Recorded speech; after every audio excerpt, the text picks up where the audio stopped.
Hi hello నమస్తే welcome to our channel. నేను మీ సిరి. ఈరోజు మనం చెప్పుకోబోయే కథ విలన్ పార్ట్ 118. కథలకు వెళ్ళే ముందు లైక్ చేసి స్టోరీని అలాగే ఈ వీడియోని హైప్ చేయడం మర్చిపోకండి ఫ్రెండ్స్. జ్ఞాన ఇంకా ప్రయత్నం చేస్తోంది. జ్ఞాన వేలుకున్న ఉంగరంలో ఉన్న రంగు రాయి నుండి ఎర్ర రంగులో ఉన్న కిరణాలు ఆ ఇనుప తలుపుకు చొచ్చుకుపోయి అక్కడ సొట్టపడింది. జ్ఞాన ఇంకా ప్రయత్నం చేసి ఆ ఇనుప తలుపుకి పక్కకు జరపడానికి ప్రయత్నం చేస్తోంది శాయశక్తులా. ఆమె శరీరంలో శక్తి సన్నగిల్లి ఆమెకు నీరసం వస్తోంది. తలుపు కొంచెం తెరుచుకుంది.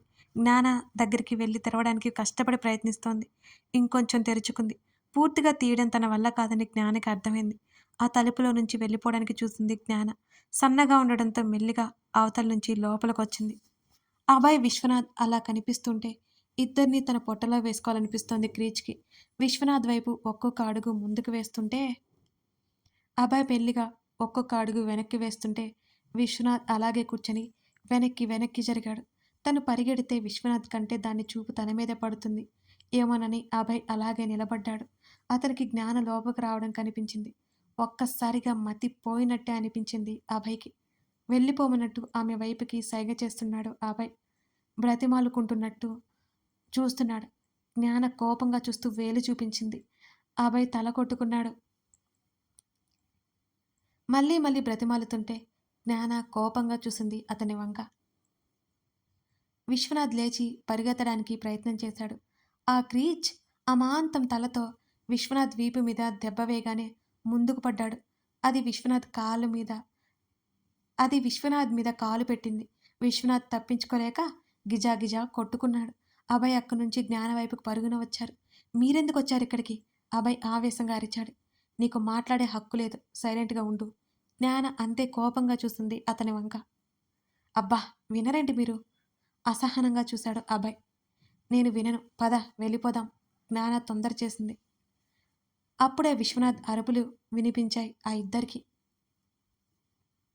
ఇద్దరూ తలలు తిప్పి చూశారు. విశ్వనాథ్ని తన చిన్న చేతులతో పైకెత్తింది. అది ఎత్తిన ఎత్తు చూస్తుంటే అర్థమవుతోంది దాని శక్తి ఏంటో. అభి, నన్ను రక్షించు. నువ్వేం చెప్తే అది చేస్తాను. ప్లీజ్, ఇది చంపేస్తుంది అభి అని అరవసాగాడు విశ్వనాథ్. అభి, ఫాస్ట్గా వెళ్ళిపోవాలి మనం అని జ్ఞాన అంటుంటే, మనం వెళ్ళిపోతాం, వెనకాలే వచ్చి జనాన్ని చంపేస్తుంది గుర్తు చేశాడు అభయ్. అవును కదా అని అంది తల పట్టుకుంటూ జ్ఞాన. విశ్వనాథ్ శరీరాన్ని నోటితో పట్టుకుంది. ఆ దృశ్యం చూసి ఇద్దరూ అదిరిపడ్డారు. సన్నగా పొడుగ్గా ఉన్న దాని నోరు సొరంగంలా ఒక మనిషి పట్టే అంత ఉంది. అభి, జ్ఞాన గొంతుల నుంచి చిన్నగా మాట వచ్చింది. ఇది మామూలుది కాదు అని అన్నాడు అభయ్.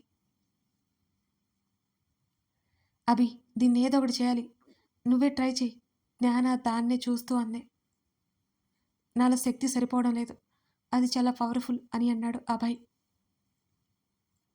సరే, మనమిద్దరం దాన్ని ఆ బోన్లోకి వెళ్ళేలా చేద్దాం, అది చాలా కష్టతరం అని అన్నాడు అభయ్. ఆ క్రీచ్ విశ్వనాథ్ కాళ్ళ నుంచి నడుము వరకు నోట్లోకి వేసుకుంది. విశ్వనాథ్ ఆర్తనాదాలు పెడుతున్నాడు. అది చూసి జ్ఞాన కళ్ళు చెవులు మూసుకుంది. ఆమె కళ్ళల్లోంచి నీళ్లు కారిపోతున్నాయి. ఆ దృశ్యం ఆమె చూడలేకపోతోంది. అభయ్ మాత్రం అలాగే కసిగా చూస్తున్నాడు. అతడి కళ్ళ ముందు చలనం లేకుండా శవమై పడిన తన తల్లి కనబడుతోంది. అభయ్‌లో ఆవేశం చల్లారిపోసాగింది. ఒక దుష్టుడు, ఒక నీతి మాలినవాడు, ఒక నరరూప రాక్షసుడు ఇప్పుడే ఈ లోకం విడిచి వెళ్ళిపోతున్నాడు. చెడపకురా చెడేవు అనేది సత్యం. విశ్వనాథ్ శరీరాన్ని సగం త్వరగా, మిగతా సగం నేల మీద పడింది. వెంటనే అభయ్ ముఖం గబుక్కున పక్కకు తిప్పుకున్నాడు. అక్కడ పడిన రక్తం, విశ్వనాథ్ శరీరంలో అవయవాలతో పాటు ఒక రకమైన ద్రవం, ఇవన్నీ చూడగానే అతడికి కడుపులో తిప్పినట్టయిపోయింది. అభి, ఏదో ఒకటి చేయాలి, సమయం అయిపోతుంది. ఒక మనిషిని తిన్నది అంటే అది ఖచ్చితంగా బలహీనపడిపోతుంది, దాని శరీరం బద్దకిస్తుంది అని అంది జ్ఞాన. నాకేం తోచడం లేదు. కత్తితో నరికేసిన దానికి ప్రాబ్లం ఉండదు. చూశాం కదా ఒకసారి లిఫ్ట్లో ఇరుక్కుని దాని చెయ్యి తెగితే అయినా మన వెంట పడింది అని గుర్తు చేశాడు అభయ్. అప్పుడది హిప్నటైజ్ చేయబడింది అభి. ఇప్పుడు అలా కాదు. ఇక్కడ ఏ ఆయుధాలు కూడా లేవు. కర్ర, చిన్న ఇనుములతో మనం దాన్ని ఏమీ చేయలేం. దాని మీద మనం దాడి చేసేలోపు విసిరి మనల్ని అవతల పడేస్తుంది అని అంది జ్ఞాన. ముందైతే మన ప్రాణాలు కాపాడుకోవాలి అంటూ జ్ఞాన చేతిని పట్టుకుని చాటుకు తీసుకెళ్ళిపోయాడు అభయ్. ఇద్దరూ ఆలోచిస్తుండగానే విశ్వనాథ్ దానికి ఆహారమైపోయాడు. అతన్ని పూర్తిగా తినేసింది క్రీచ్. తిన్న తర్వాత అది నేల మీద పడుకుంది. దాని పొడవాటి మెడ నేల మీదకి వాల్చేసింది. అభి, నాకొక ఆలోచన వచ్చింది అని అంది జ్ఞాన. ఏంటి అన్నట్టుగా ఆమె వైపు చూశాడు అభయ్. నేను బోన్లోకి వెళ్తాను. అది నన్ను చూసి వస్తుంది. ఆలోపు నువ్వు తాడుతో పట్టుకుని పైకి లాగేయాలి. అది బద్ధకంగా ఉంది కాబట్టి నన్నే చూస్తుంటుంది. అది పైకి చూస్తూ ఉండగా నువ్వు ఫాస్ట్‌గా కిందకి వెళ్ళి బోను తలుపు మూసేయాలి. ఆ తర్వాత దాన్ని ఇద్దరం ఏదో ఒకటి చేద్దాం. ఎలా ఉంది ఐడియా అన్నట్టు చూసింది జ్ఞాన. అభయ్ ముఖం వికారంగా పెట్టుకొని మిమ్మల్ని పైకి లాగేసరికి చేత్తోనో నోటితోనో లటుక్కున లాగేసుకుని మింగేస్తుంది అని అభయ్ అనగానే జ్ఞాన శరీరం జల్లుమంది ఆ ఊహకే. మరిప్పుడు ఏం చేయాలి మనం? జ్ఞానకు అర్థం కాలేదు. వీళ్ళు మాటల్లో ఉండగానే క్రీచ్ పైకి లేచి నిలబడింది. ఒళ్ళు విరుచుకుని అటు ఇటు చూసింది. నేరుగా ఇనపగేటు దగ్గరికి వెళ్ళింది. అది కొంచెమే తెరిచి ఉంది. క్రీచ్ తల బయటికి పెట్టింది. అభయ్, జ్ఞాన ముఖముఖాలు చూసుకున్నారు భయం భయంగా. దాని శరీరం మాత్రం లావుగా ఉండటంతో అది బయటికి వెళ్ళలేకపోయింది. ఎంత కష్టపడి ప్రయత్నించినా అది బయటికి వెళ్ళడానికి వీలు అవ్వలేదు. అభి, నేను గన్ తీసుకొచ్చాను. అదెక్కడో పడిపోయింది. మేబీ పైనే ఉండొచ్చు. వెతకడానికన్నట్టు జ్ఞాన వెళ్ళబోతుంటే ఆమె చేతిని పట్టుకుని ఆపాడు అభయ్. ఏంటి? దాంతో కాల్చమంటే దెబ్బకి చచ్చూరుకుంటుంది. దానికి తల దెబ్బ తగిలితే అది ఖచ్చితంగా డెడ్ అవుతుంది అని అంది జ్ఞాన. జ్ఞాన కుడి చెయ్యి అభయ్ చేతిలో ఉంది. ఆమె కూడా చెయ్యి పైకెత్తి చూపించాడు. ఆమె చేతికి ఉన్న రింగ్ ఇద్దరూ చూశారు. ఇది యూజ్ అవుతుందేమో. నీకు తెలుసు కదా పర్టిక్యులర్ ప్రెజర్ పాయింట్ దగ్గర విద్యుత్ పవర్ జనరేట్ అవుతుందని అభయ్ ఆమెకి గుర్తు చేయగానే జ్ఞాన ఆశ్చర్యంతో కళ్ళు పెద్దవి చేసింది. ఎస్ ఎస్ అభి, ఇప్పుడు డోర్ కూడా దీంతోనే ఓపెన్ చేసుకుని వచ్చాను. కానీ ఇది స్మాల్ అమౌంట్ ఆఫ్ పవర్ మాత్రమే అని అంది జ్ఞాన. అప్పటికే పెద్ద పెద్ద శబ్దాలు వస్తుంటే ఇద్దరూ తల తిప్పి చూశారు. క్రీచ్ తలుపు బద్దలు కొట్టడానికి శాయశక్తులా ప్రయత్నం చేస్తోంది. దాని దెబ్బకి తలుపు కాస్త కాస్త పక్కకు జరుగుతోంది కూడా. ఇద్దరు గట్టిగా ఊపిరి తీసుకొని ఒకరి చేతిని ఒకరు పట్టుకొని బయటకు వచ్చారు అక్కడి నుంచి. క్రీచ్కి విసుగు పుట్టి అదే సమయంలో వెనుదిరిగింది. ఎదురుగా కాస్త దూరంలో అభయ్, జ్ఞాన కనబడ్డంతో అది ముఖాన్ని అటు ఇటు పక్కకి తిప్పి అమాయకంగా చూసింది వాళ్ళ వైపు. అది పుట్టినందుకు చచ్చిపోవడం ఖాయం. తమ వైపే మినుకు మినుకుమంటూ చూస్తున్నా దానివైపు చూస్తూ అంది జ్ఞాన.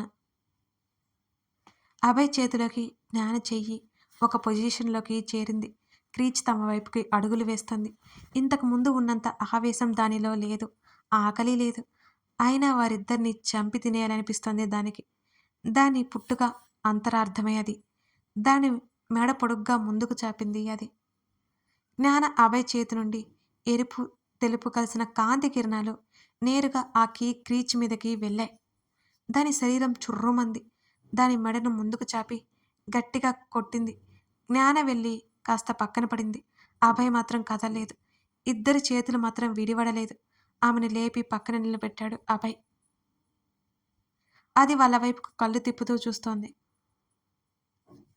ఇద్దరు ఇంకాస్త వెనక్కి జరిగి తమ శక్తినంతా కేంద్రీకరించుకొని దాని మీద అటాక్ చేశారు. హై వోల్టేజ్ విద్యుత్ పవర్ తగిలితే ఎలా ఉంటుందో అలా క్రీచ్ గిలగిలా కొట్టుకుంటోంది. ముందుకు వస్తూ వాళ్ళని అందుకోవడానికి చూస్తోంది. తన చేతులతో, తోకలతో, కాళ్ళతో అభయ్ శరీరాన్ని ఇష్టం వచ్చినట్లు కొడుతోంది అది.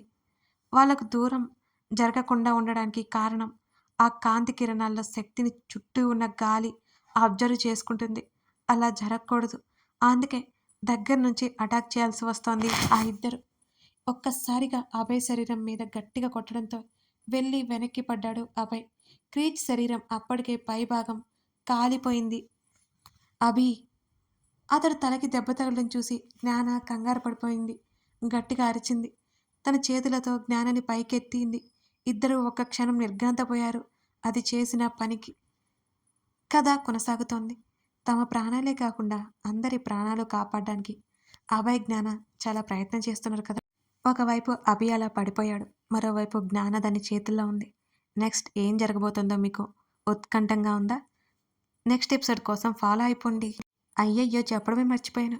లైక్ చేసి మీ అభిప్రాయం కామెంట్ రూపంలో తెలపడం మర్చిపోకండి. అలాగే సబ్స్క్రైబ్ చేసుకోండి. Thank you for watching this video.